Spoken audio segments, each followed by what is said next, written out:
важный момент. Еще небольшой сюрприз, я думаю, Валерий Ильич сам расскажет об этом. Мы просто приобщили, долго работали, у нас еще есть проект, который мы тут придумали, обязаны были просто сделать раньше, но как-то все не доходило, руки не доходили, но тем не менее к нашему сегодняшнему мероприятию мы уже подготовились и хотим всем дать информацию, что теперь сайт stm19.ru Министерства спорта Республики Хакасия будет выходить и на хакасском языке, поскольку у нас два языка в нашей республике, оба государственных.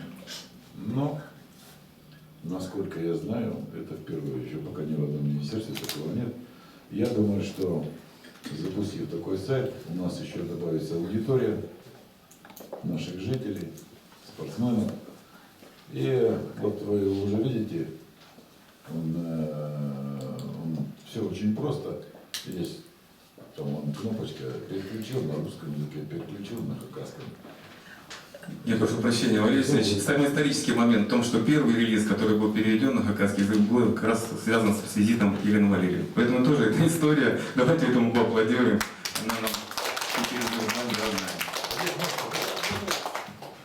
Кнопка. Кнопку нажать надо было. Нажать.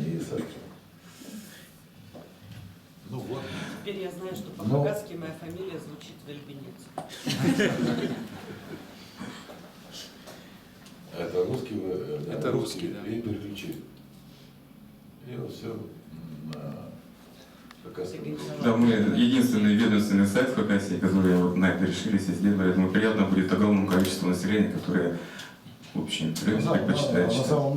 На самом деле очень много у нас спортсменов, которые с удовольствием будут посещать этот сайт. У нас так сайт, мы так смотрим, он в рейтинге в 20-ку всегда входит. Но я думаю, вот читая новости уже на родном себе языке, местные жители с удовольствием будут заходить и интересоваться.